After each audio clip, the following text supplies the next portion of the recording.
Good morning students. आज हम exercise 10.3 करेंगे। एक्सरसाइज 10.3 में हमें dot product that means scalar product जो है दो वेक्टर्स का निकालना सीखना है। मान लीजिए आपको दो वेक्टर्स दे रखे हैं, एक वेक्टर दे रखा है ए और एक वेक्टर दे रखा है बी, और इनके बीच का एंगल जो है थीटा दे रखा है। तो इस केस में इनका जो डॉट प्रोडक्ट होगा वो होगा modulus of a into modulus of B into cos theta. यहाँ पे थीटा क्या होता है, इन दोनों वेक्टर्स के बीच का एंगल जो होता है उसे हम क्या बोलते हैं, थीटा बोलते हैं। अच्छा, अब अगर मान लीजिए आपको दोनों वेक्टर्स दिए हो और इनके बीच का एंगल नहीं दिया हो, तो उस केस में हम किस तरीके से डॉट प्रोडक्ट निकालते हैं वो आप समझ लीजिए। मान लीजिए आपको वेक्टर ए दे रखा है 2i + 3j + 5k, vector B दे रखा है 3i + 4j + 5k। इस केस में अगर आप a डॉट बी निकालेंगे तो उस केस में हम क्या करते हैं, i को i से मल्टीप्लाई करते हैं। कितना आएगा, 6। क्लियर है। और j के कोफिशिएंट को j के कोफिशिएंट से मल्टीप्लाई करेंगे, कितना आएगा 12। और k के कोफिशिएंट को k के कोफिशिएंट से मल्टीप्लाई करते हैं, कितना आएगा 20। तो ये कितना आ जाएगा बच्चों, ये 38 आ जाएगा। तो यहाँ पर a डॉट b जो है वो कितना आएगा 38।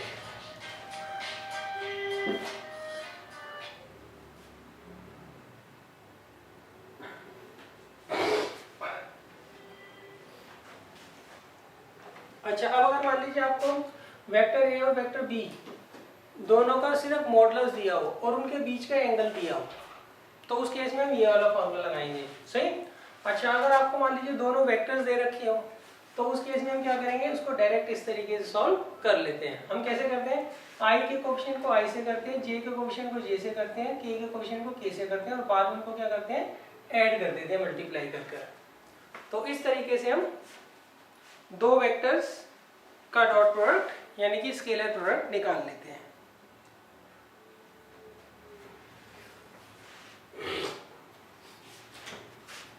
अब देखिए, आप इसकी कुछ प्रॉपर्टीज देख लीजिए। सबसे पहले a डॉट बी जो आएगा ये हमेशा एक न्यूमेरिकल नंबर आएगा। ये हमेशा किसके बराबर होगा, स्केलर के बराबर होगा। सही, मतलब किसी न्यूमेरिकल नंबर के बराबर आएगा। सेकंड, a डॉट b जो होता है वो b डॉट a के बराबर होता है। मतलब ये कम्यूटेटिव होते हैं। a डॉट b निकालो या b डॉट a निकालो, एक ही बात है। नेक्स्ट, a डॉट a जो है वो मॉडुलस ऑफ a के स्क्वायर के बराबर होता है।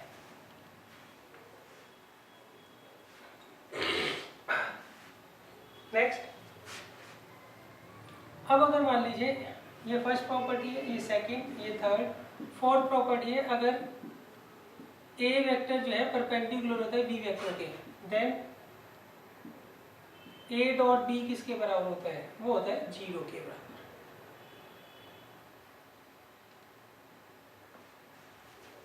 तो ये चार जो है इसकी मेन प्रॉपर्टीज है।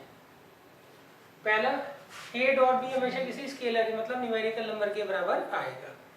सेकंड, a डॉट b और b डॉट a हमेशा क्या होता है, सेम होते हैं। मतलब जो डॉट प्रोडक्ट होता है ये क्या होता है, कम्यूटेटिव होता है। a डॉट a जो है वो मॉडुलस ऑफ a के स्क्वायर के बराबर होता है। नेक्स्ट, अगर मान लीजिए a परपेंडिकुलर है b के, देन a डॉट b किसके बराबर होगा, 0 के बराबर होगा।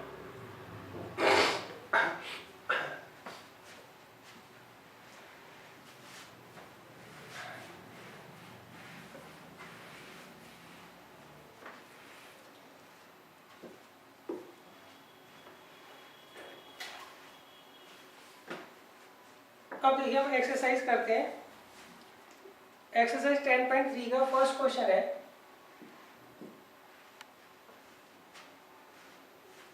यहां पर इन्होंने कहा है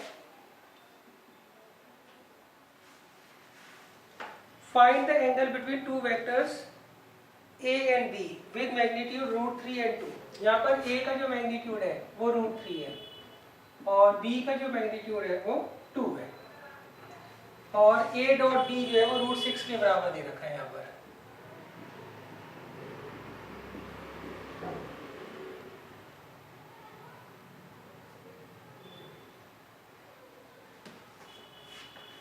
तो हमें क्या करना है, इनके बीच का जो है एंगल फाइंड आउट करना है। मतलब हमें थीटा जो है फाइंड आउट करना है। अब देखिए इसका फॉर्मूला लगा दीजिए, modulus of A modulus of B into cos theta. Modulus of A कितना है √3, मॉडुलस ऑफ बी कितना है 2। तो यहाँ पे कॉस थीटा किसके बराबर आएगा √6/2√3। अब इसको हम रैशनलाइज कर लेते हैं।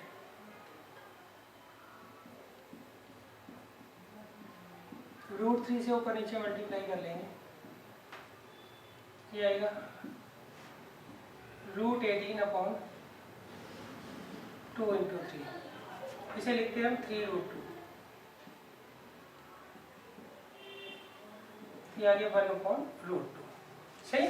देखिए यहाँ पर इन्होंने कहा है आपको दो वेक्टर्स दे रखे हैं ए और बी, इनके बीच का हमें क्या करना है एंगल निकालना है। सॉरी, हमें दो वेक्टर्स नहीं दे रखे, दोनों वेक्टर्स के मॉडुलस दे रखे हैं। एक का मॉडुलस √3 दे रखा है, एक का मॉडुलस 2 दे रखा है, और इनका जो डॉट प्रोडक्ट है वो दे रखा है √6। तो हमें क्या करना है थीटा निकालना है। हमने फॉर्मूला लगा के कॉस थीटा की वैल्यू निकाल ली। अब देखिए यहाँ पर कॉस थीटा जो है 1/√2 है, तो यहाँ से हम क्या करेंगे थीटा फाइंड आउट कर लेंगे। 1/√2 कब आएगा cos π/4 पे, तो देयरफॉर थीटा किसके बराबर आ जाएगा π/4 के।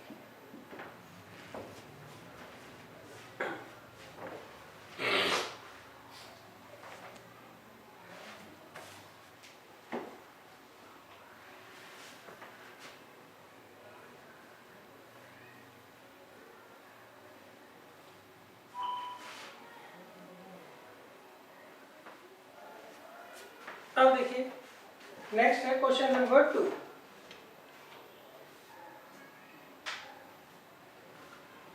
क्वेश्चन नंबर 2 में मैंने कहा है find the angle between the vectors. यहाँ पे हमें दो वेक्टर्स दे रखे हैं, एक का नाम मैं ए मान रहा हूँ, दूसरे का बी।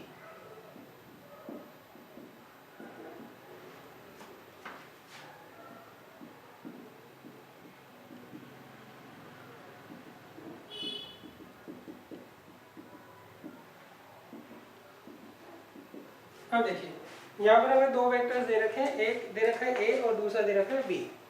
अब हमें क्या करना है इन दोनों के बीच का जो है एंगल हमें फाइंड आउट करना है। तो देखिए मान लीजिए एक वेक्टर आपको दे रखा है ए और दूसरा दे रखा है वेक्टर बी, और इनके बीच का जो एंगल है वो थीटा है। सही। तो इस केस में रिलेशन क्या होता है, we know that a dot b जो है वो किसके बराबर होता है modulus of a into modulus of B into cos theta. अब देखिए ए डॉट बी हमें क्या करना है सबसे पहले फाइंड आउट करना है। तो उसके लिए हम क्या करते हैं आई को कोफिशिएंट को आई से मल्टीप्लाई करते हैं, कितना आता है 3। जे के कोफिशिएंट को जे से करते हैं, का आएगा +4। के के कोफिशिएंट को के से करते हैं +3। नेक्स्ट अब हम इनका मॉडुलस निकालेंगे, मॉडुलस ऑफ ए वो क्या होगा √ कोफिशिएंट ऑफ आई का स्क्वायर प्लस कोफिशिएंट ऑफ जे का स्क्वायर प्लस कोफिशिएंट ऑफ के का स्क्वायर। तो आ जाएगा 1 + 4 + 9, तो कितना आ जाएगा √14। नेक्स्ट हम बी का निकाल लेंगे मॉडुलस, वो आएगा कोफिशिएंट ऑफ पाई का स्क्वायर प्लस कोफिशिएंट ऑफ जे का स्क्वायर प्लस कोफिशिएंट ऑफ के का स्क्वायर। ये आ जाएगा √14। तो यहाँ हम वैल्यू रख देंगे √14 into √14 into cos theta. Clear है। अब इसे सॉल्व कर लेते हैं। ये कितना आएगा बच्चों 10/14 इजिकल टू कॉस थीटा। तो यहाँ से थीटा निकाल लेंगे, थीटा क्या आएगा कॉस इनवर्स 5/7। तो ये थीटा की वैल्यू यहाँ पर आ जाएगी।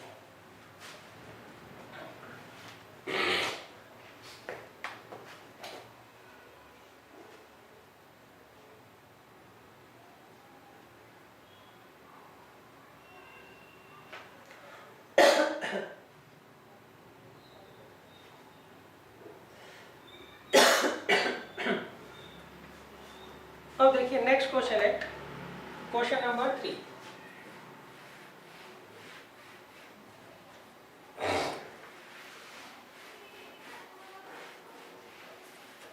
देखिए इसमें मैंने कहा है find the projection of vector I minus J on the vector I plus जे।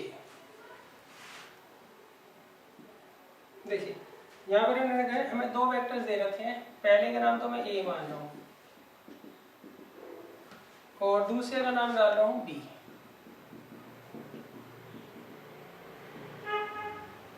अब हमें क्या करना है, इसकी प्रोजेक्शन निकालनी है इसके ऊपर। देखिए प्रोजेक्शन का मतलब क्या होता है, मान लीजिए आपको वेक्टर A दे रखा है और ये वेक्टर B दे रखा है,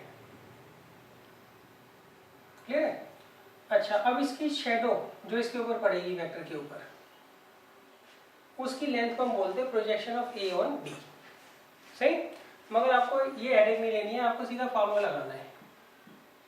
तो projection of vector A on B, वो देखिए कैसे निकालेंगे। वो हम क्या करेंगे, A डॉट B का यूनिट वेक्टर, सही, जिस पर हमें प्रोजेक्शन निकालनी होती है हम क्या करते हैं, उसका यूनिट वेक्टर लेते हैं,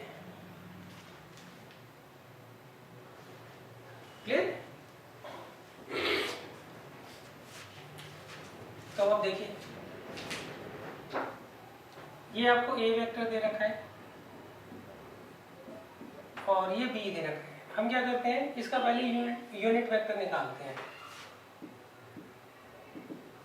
B वेक्टर दे रखा है हमें I प्लस जे, तो पहले मैं इसका मॉडुलस निकाल देता हूँ।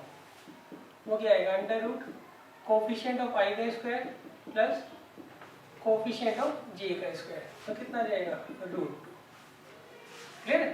तो अब हमें क्या करना है, B का यूनिट वेक्टर निकालना है। तो हम B वेक्टर को क्या करेंगे, इसके मॉडुलस से डिवाइड कर देंगे,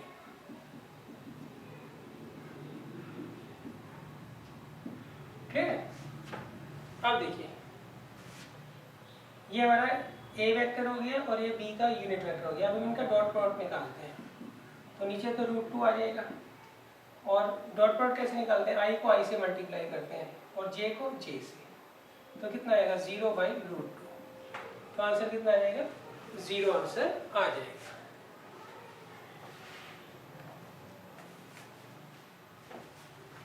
अब देखिए नेक्स्ट है क्वेश्चन नंबर 4, ये आप खुद कर लीजिएगा।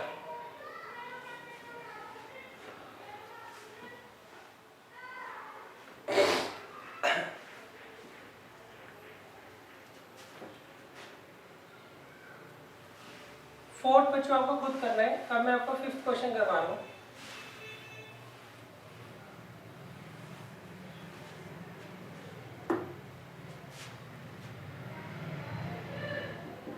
देखिए 5th क्वेश्चन में कहा है show that each of the given vector is a unit vector. हमें शो करना है जो आपको नीचे 3 वेक्टर्स दे रखे हैं, ये तीनों क्या है, यूनिट वेक्टर है, मतलब इनका मैग्नीट्यूड 1 होगा, ये हमें प्रूव करना है। और हमें ये भी प्रूव करना है ये आपस में क्या होंगे, म्यूचुअली परपेंडिकुलर वेक्टर्स होंगे। देखिए हमें यहाँ पर इन्होंने 3 वेक्टर्स दे रखे हैं, पहले का नाम तो मैं A ले रहा हूँ,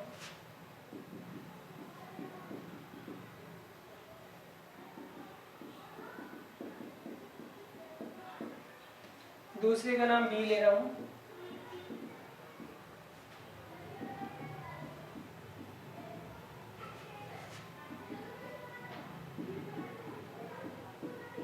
और तीसरे का नाम C ले रहा हूँ।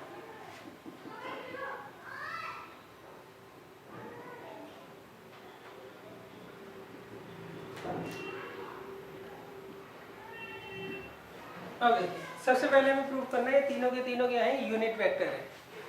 तो उसके लिए बच्चे हम क्या करेंगे, तीनों का मॉडुलस निकाल लेंगे और चेक करेंगे कि वो 1 के बराबर आना चाहिए, सही। हमें मॉडुलस निकालना है, वो 1 के बराबर आ रहा होगा। जब मॉडुलस 1 है तो इसका मतलब ये सारे के सारे यूनिट वेक्टर होंगे। तो सबसे पहले मैं A का मॉडुलस निकालता हूँ, सही। तो आएगा 2/7 का स्क्वायर, नेक्स्ट 3/7 का स्क्वायर, क्लियर है। मॉडुलस कैसे निकालते हैं, under root coefficient of I का स्क्वायर, कोफिशिएंट ऑफ J का स्क्वायर, कोफिशिएंट ऑफ K का स्क्वायर, उनको क्या करते हैं, ऐड कर देते हैं,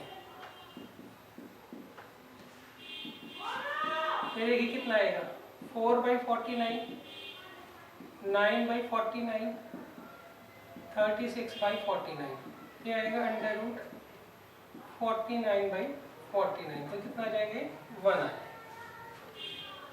क्लियर है। अब नेक्स्ट b का मॉडुलस निकालेंगे हम, वो होगा 3/7 का होल स्क्वायर प्लस -6/7 का होल स्क्वायर प्लस 2/7 का होल स्क्वायर, आएगा 9/49 प्लस 36/49 प्लस 4/49,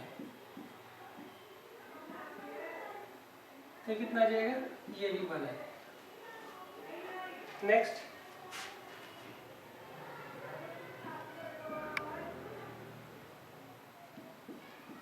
यहाँ पे देखिए 6/7 का होल स्क्वायर प्लस 2/7 का होल स्क्वायर प्लस -3/7 का होल स्क्वायर,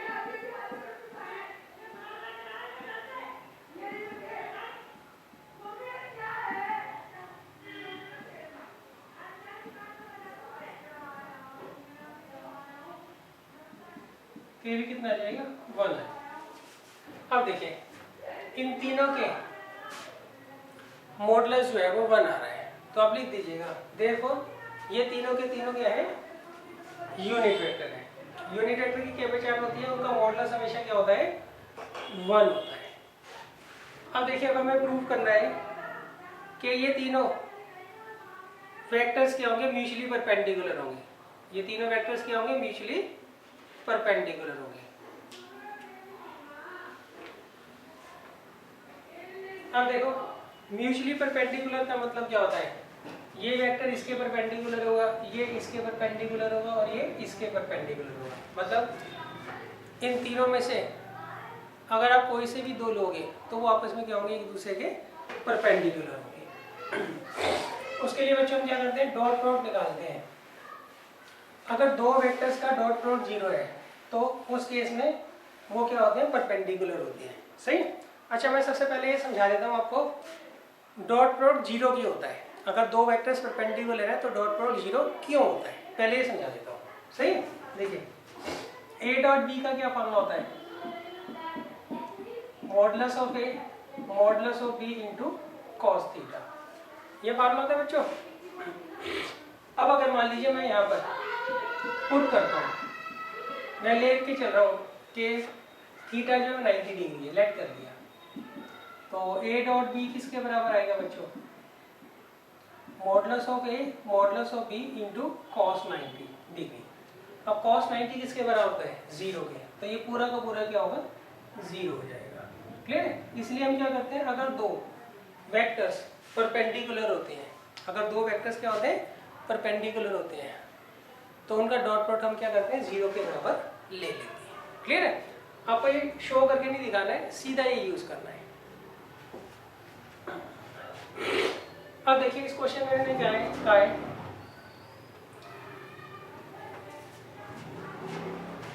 इन्होंने कहा है ये दोनों क्या होंगे, आपस में परपेंडिकुलर होंगे, तो इस केस में हम क्या करेंगे, इन दोनों का डॉट प्रोडक्ट निकालेंगे, वो 0 आ रहा है। क्लियर है। फिर ऐसे ही इन दोनों को परपेंडिकुलर प्रूव करना है, फिर इसको और इसको परपेंडिकुलर प्रूव करना है। तो सबसे पहले हम निकालते हैं a डॉट b। तो देखिए a डॉट b के लिए हम क्या करेंगे, i b कोएफिशिएंट को i से मल्टीप्लाई करते हैं, 2 इंटू 3 6/49, फिर 3 6 जा 18 माइनस का 18 और ये 49। नेक्स्ट 6 2 जा 12/49। क्लियर है। ये कितना आ जाएगा, 0 आ जाएगा।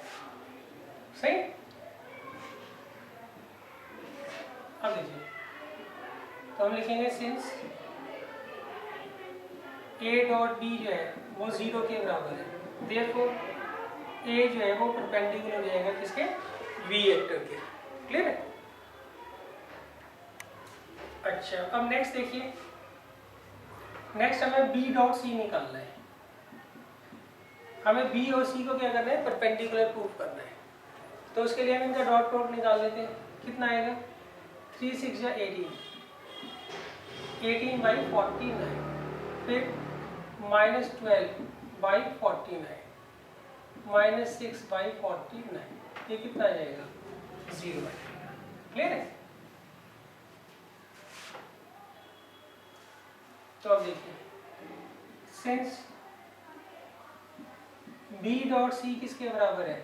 0 के, देयरफॉर B जो है वो परपेंडिकुलर है C के। तो इसे आप फर्स्ट मान लीजिए, इसे सेकेंड। अब थर्ड में देखिए, आप निकालिए C डॉट A, तो 6 2 कितना आएगा? 12/49 प्लस 6/49 माइनस 18/49, तो ये भी कितना आ जाएगा? 0 आ जाएगा। That implies since C dot A किसके बराबर है? 0 के, देयरफॉर C जो है वो परपेंडिकुलर है B के, A के, सॉरी। क्लियर है? अब देखिए, from first, second and third, ये क्या होंगे? म्यूचुअली परपेंडिकुलर हो गए। क्लियर है?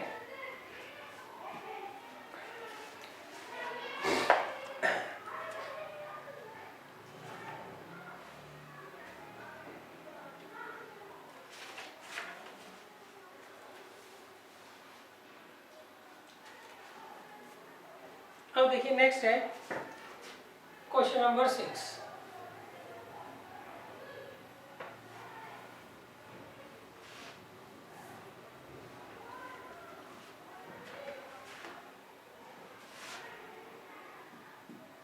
देखिए, क्वेश्चन नंबर 6 में मैंने कहा है फाइंड वेक्टर ए। यहाँ पर हमें वेक्टर ए और वेक्टर बी जो है वो फाइंड आउट करने हैं, और दिया गया है हमें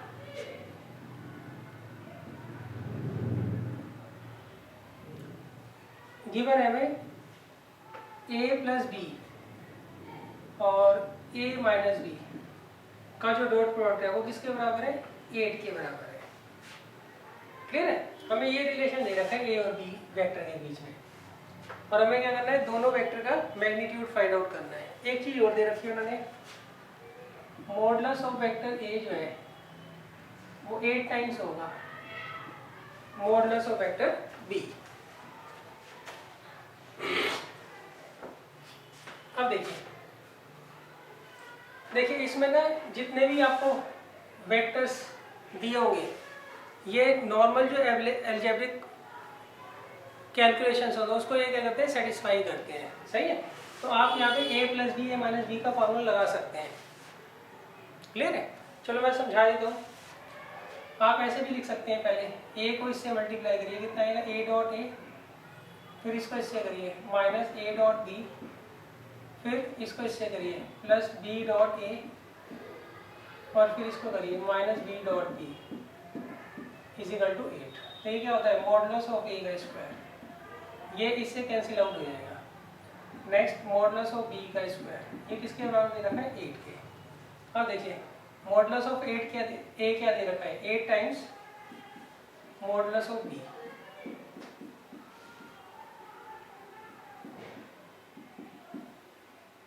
तब देखिए कितना आएगा?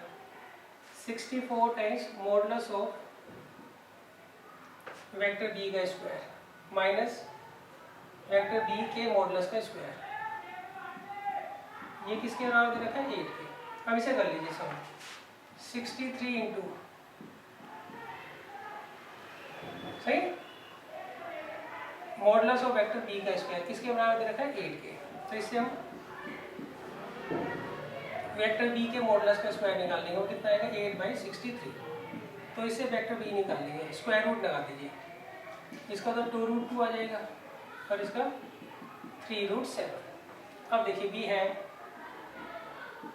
हमारे पास, वेक्टर a जो है वो किसके बराबर है? 8 टाइम्स है वेक्टर b के, तो हम इसको क्या करेंगे? 8 से मल्टीप्लाई कर लेंगे।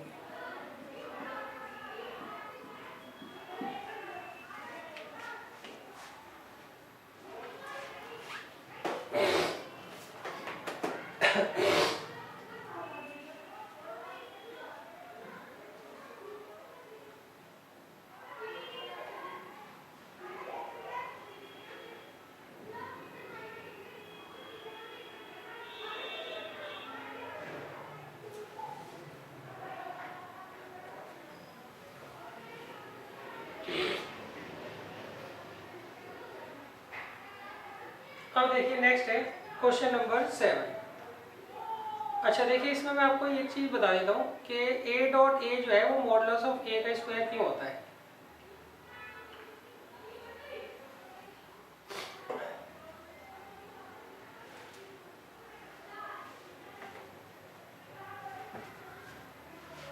देखिए यहाँ पर हमने यूज किया ना ए डॉट ए जो है मॉडुलस ऑफ ए का स्क्वायर है, वो मैं बता देता हूँ कैसे होगा, वो मतलब क्यों होता है।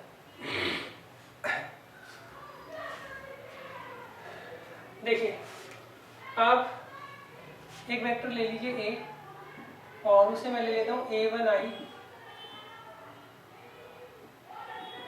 Plus b1j plus c1k। Clear है। अब मैं निकालता हूँ a डॉट ए।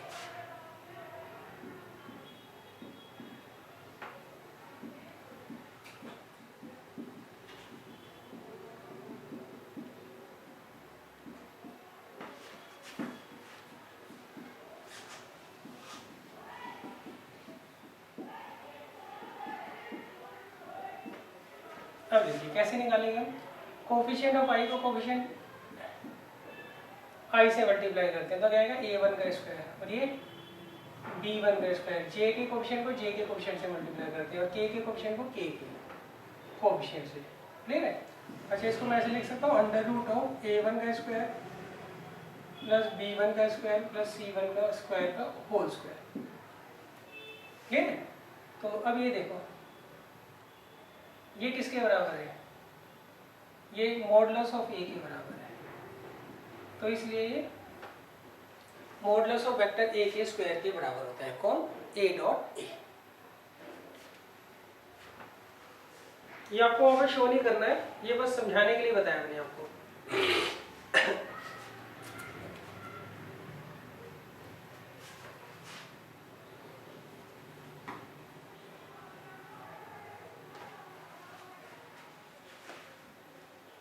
अब देखिए नेक्स्ट है क्वेश्चन नंबर 7। यहाँ पे मैंने लगाया इवेल्युएट द प्रोडक्ट। हमें क्या करना है, इसका प्रोडक्ट फाइंड आउट करना है।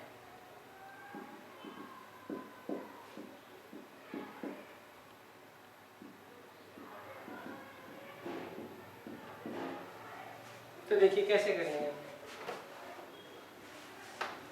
पहले देखिए इसको इससे करेंगे मल्टीप्लाई, 3 2 6 ए डॉट ए, इसको इससे करेंगे -10 बी डॉट ए, इसको इससे करेंगे 21 a dot b -35 b dot b. ये आगे 6 टाइम्स मॉडुलस ऑफ ए का स्क्वायर प्लस 11। सही, a dot b dot a और ए डॉट बी एक ही बात होती है, तो सीधा ऐड कर लिया, plus 11 a dot b -35 modulus of b का स्क्वायर।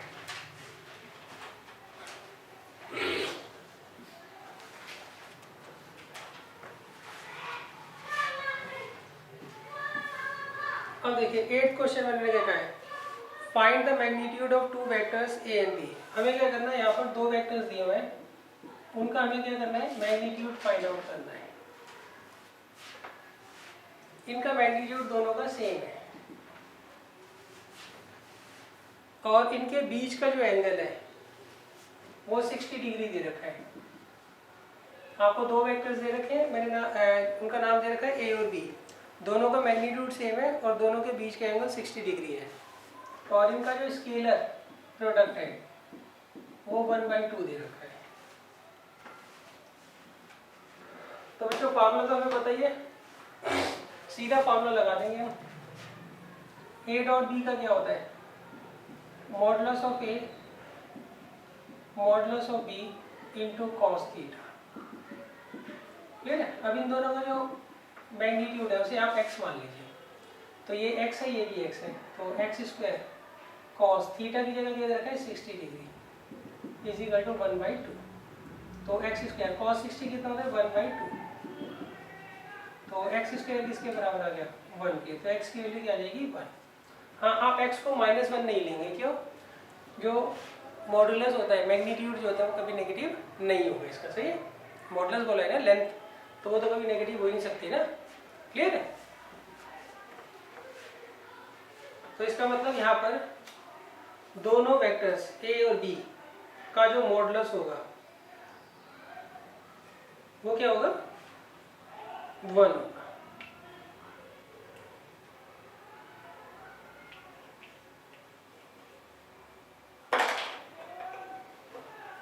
अब देखिए इसके बाद है 9th क्वेश्चन।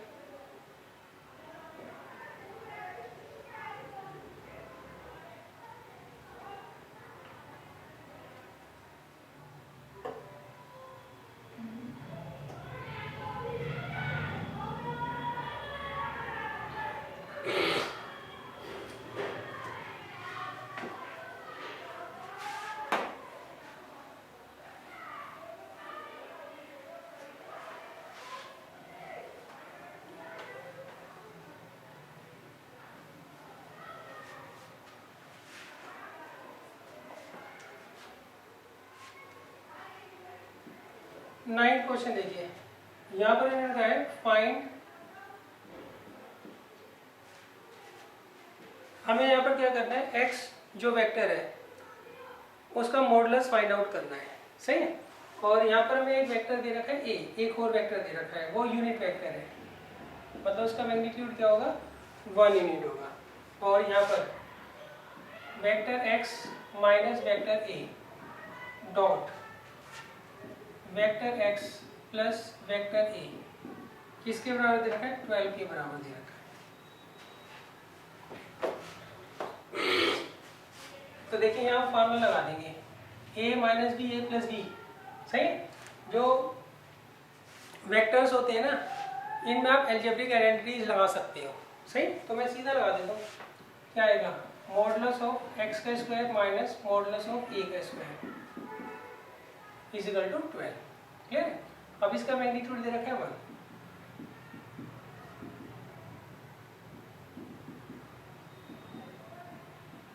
ये कितना आ जाएगा? 30। ये आ गया √30, यानी कि x का जो मैग्नीट्यूड होगा वो कितना होगा? √13 होगा।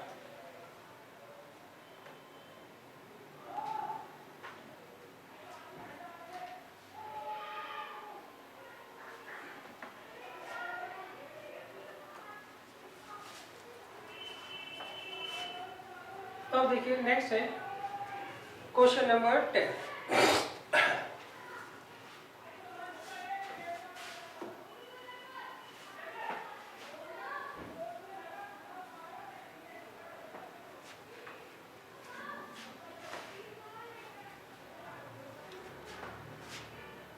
देखिए क्वेश्चन नंबर 10 में ने कहा है आपको वेक्टर ए बी और सी दे रखे हैं, और वो इस तरीके से दे रखे हैं ताकि vector a plus lambda times b vector जो है ये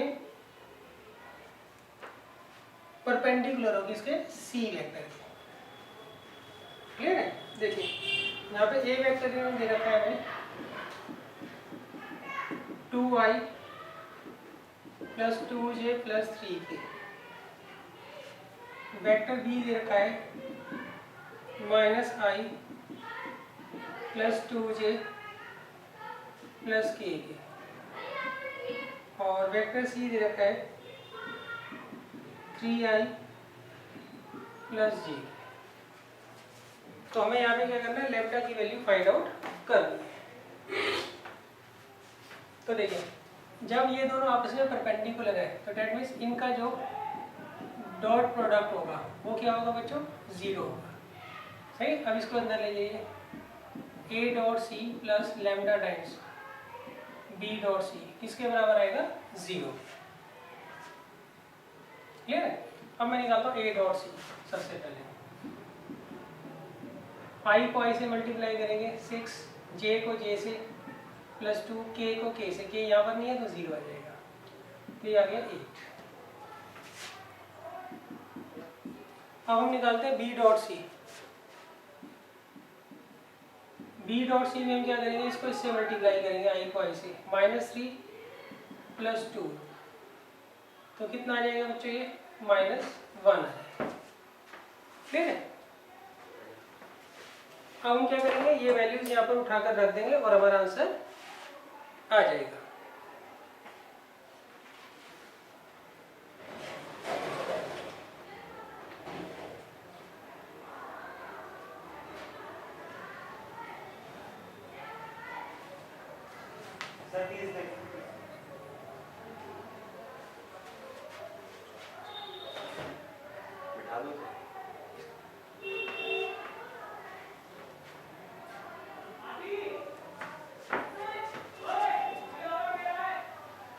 अब देखिए इससे लैम्डा की वैल्यू आ जाएगी, कितनी आ जाएगी 8।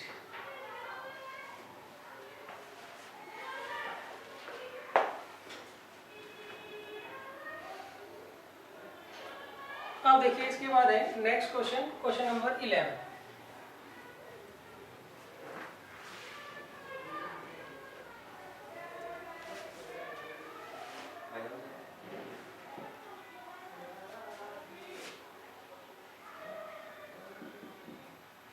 देखिए क्वेश्चन नंबर 11 में इन्होंने क्या कहा है, इन्होंने कहा show that these two vectors are perpendicular.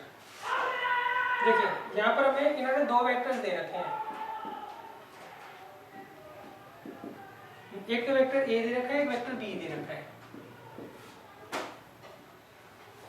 उससे हमने एक ये वेक्टर बनाया और दूसरा वेक्टर ये बनाया। अब हमें ये प्रूफ करना है ये दोनों वेक्टर्स जो होंगे आपस में क्या होंगे, परपेंडिकुलर होंगे। ये दोनों वेक्टर्स क्या होंगे, आपस में परपेंडिकुलर होंगे। सही। तो हम क्या करेंगे, इनका डॉट प्रोडक्ट निकाल लेंगे, वो 0 आ रहा होगा तो अपने आप ही प्रूव हो जाएगा। तो मैं ऐसे करता हूँ, इसका नाम दे देता हूँ C और इसका नाम दे देता हूँ D। तो सबसे पहले हम निकालते हैं C डॉट D। अगर मान लीजिए C डॉट D 0 के बराबर आ गया तो अपने आप ही C और D होंगे आपस में परपेंडिकुलर हो जाएंगे।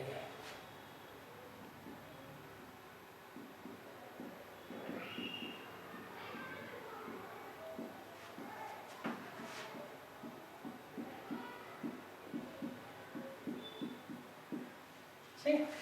अब देखिए हाँ ये सेम है, देखो दोनों, और ये भी सेम है। तो ये a plus B, A minus B का फॉर्मूला लगा देंगे। क्या आएगा, A square minus B square. Clear है। ये स्क्वायर हो जाएगा मॉडुलस ऑफ ए का स्क्वायर। ये बी डॉट बी होगा ना, क्लियर है। इसको इससे मल्टीप्लाई करोगे तो बी डॉट बी आएगा ना, ये तो न्यूमेरिकल नंबर है तो इसका सीधा स्क्वायर लिखा जाएगा। बी डॉट बी किसके बराबर है, मॉडुलस ऑफ बी का स्क्वायर। क्लियर है। इसका स्क्वायर हो जाएगा डायरेक्ट, और यहाँ पे ए डॉट ए क्या हो जाएगा, मॉडुलस ऑफ ए का स्क्वायर। तो ये इससे कट जाएगा बच्चों, ये भी न्यूमेरिकल नंबर है, ये भी न्यूमेरिकल नंबर है, सीधा कट जाएगा तो क्या आ जाएगा 0। तो फिर हम लिख देंगे जब ये दोनों के दोनों वेक्टर्स का डॉट प्रोडक्ट 0 आ रहा है तो इसका मतलब ये परपेंडिकुलर होंगे। क्लियर है। दैट इंप्लाइज वेक्टर C जो है वो परपेंडिकुलर होगा D के, और C का नाम लिख देना, C हमें किसे माना है और D किसे माना है।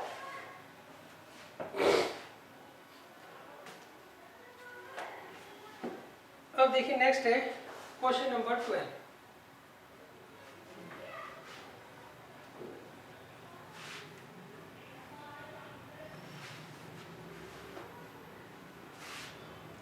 देखिए क्वेश्चन नंबर 12 में इन्होंने कहा है इफ a डॉट a जो है वो 0 के बराबर है। हमें a डॉट a किसके बराबर दे रखा है, 0 के, और a डॉट b जो है वो भी 0 के बराबर दे रखा है। तो हमें बताना है वेक्टर b क्या होगा। हमें यहाँ पर वेक्टर b के बारे में इन्होंने पूछा है। देखिए सबसे पहले आप ये देखिए, यहाँ पर इन्होंने कहा a डॉट a 0 के बराबर है, तो इसका मतलब a जो है वो परपेंडिकुलर होगा a के। सही। दो वेक्टर्स का अगर डॉट प्रोडक्ट 0 होता है तो वो आपस में क्या होते हैं, परपेंडिकुलर होते हैं। अब इन दोनों का डॉट प्रोडक्ट 0 है तो इसका मतलब a वेक्टर जो है a के परपेंडिकुलर होगा। क्या ये पॉसिबल है, ये सोचिए आप। नहीं, ऐसा नहीं हो सकता। क्यों, कोई वेक्टर अपने ही परपेंडिकुलर कैसे हो सकता है, नहीं हो सकता है। क्लियर है।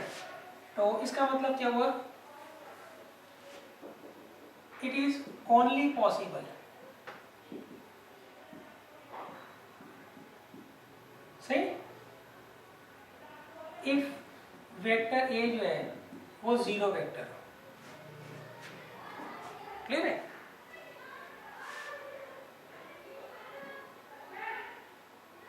अच्छा, अब देखिए ए डॉट बी जो है वो जीरो के बराबर है, क्लियर है, और इसमें से ए जो है वो जीरो वेक्टर है। अब आप एक बात ध्यान रखिएगा, जीरो को अगर आप किसी से भी मल्टीप्लाई करते हो तो आंसर हमेशा जीरो ही आता है।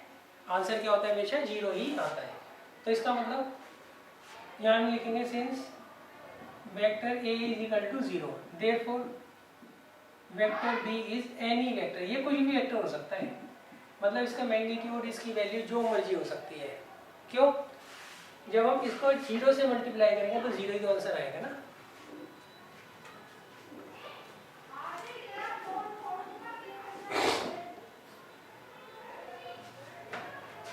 अब देखिए इसके बाद है 13 क्वेश्चन।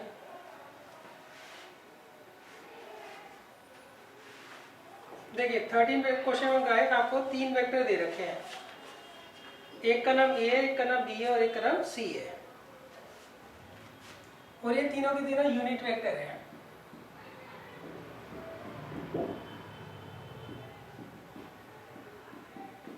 तीनों के तीनों क्या है बच्चों? यूनिट वेक्टर है।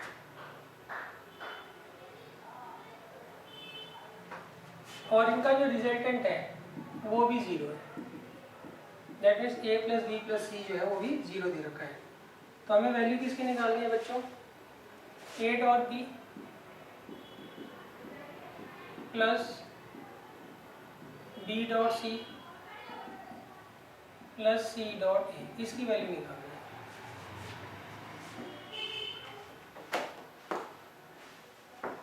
तो देखिए कैसे करेंगे। देखिए आपको a plus B plus C जो है वो जीरो के बराबर दे रखा है, तो इसका मैग्नीट्यूड जो होगा मॉडुलस वो भी तो जीरो होगा ना। तो हम यहाँ लिखेंगे since a plus B plus C किसके बराबर है? जीरो के बराबर है, इसीलिए इनका जो मॉडुलस होगा वो भी क्या होगा? जीरो होगा। अब इसका स्क्वायर कर लीजिए।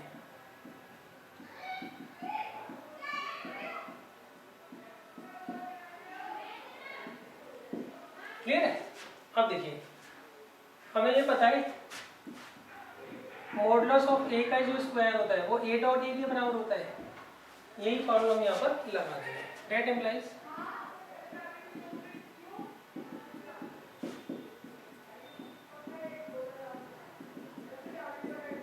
क्लियर? अब करिए solve. A dot A,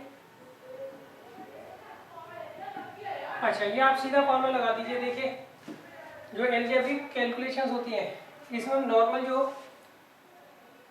polynomials के फार्मूलाज होते हैं वो हम लगा सकते हैं, एलजेब्रिक फार्मूला जो होते हैं लगा सकते हैं, सही है। तो ये आगे ए प्लस बी प्लस सी, ए प्लस बी प्लस सी, ए प्लस बी प्लस सी का होल स्क्वायर का फॉर्मूला लगा देंगे। क्या होगा? ए का स्क्वायर, बी का स्क्वायर, सी का square plus 2ab plus 2bc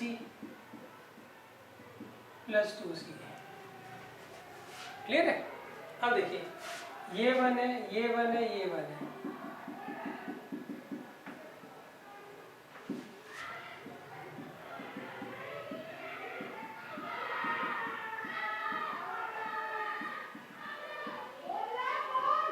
अब इसको इधर ले जाओ।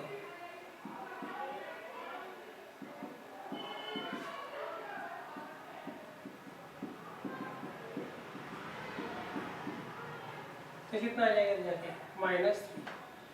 तो इससे आप निकाल लीजिए a dot b plus b dot c plus c dot a किसके बराबर है? -3।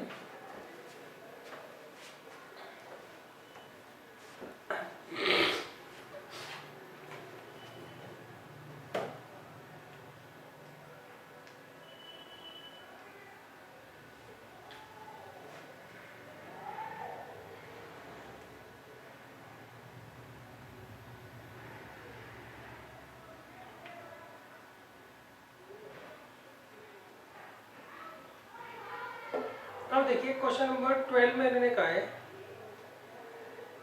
कि अगर मान लीजिए अगर इफ ए डॉट ए जो है वो 0 के बराबर है, नेक्स्ट कह रहे हैं अगर ए डॉट ए किसके बराबर है 0 के,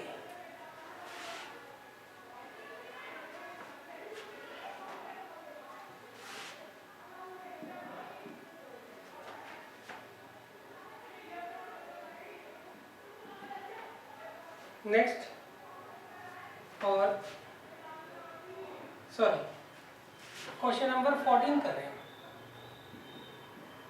इसमें मैंने कहा if either vector a is equal to 0, मान लीजिए वेक्टर ए 0 है या फिर वेक्टर बी 0 है, तो उस केस में ए डॉट बी जो है वो 0 होगा, ए डॉट बी जो है वो 0 होगा, मगर but converse need not to be true, justify your answer with an example.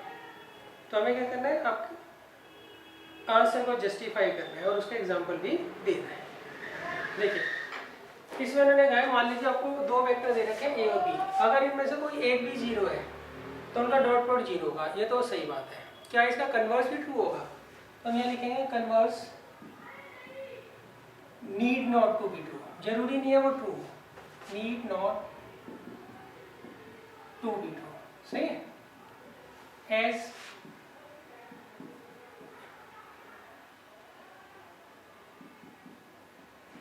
it can be possible, as it is also possible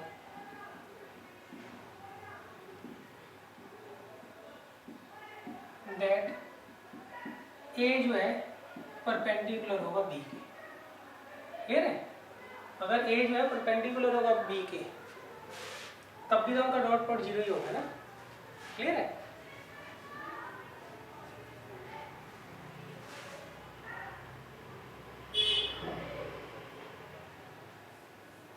अच्छा एग्जाम्पल ले लीजिए आप, आई माइनस जे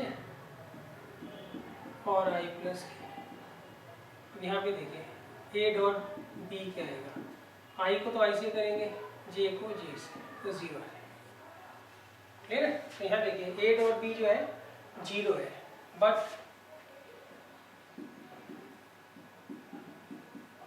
वेक्टर ए और वेक्टर बी दोनों क्या है, नॉन 0 है।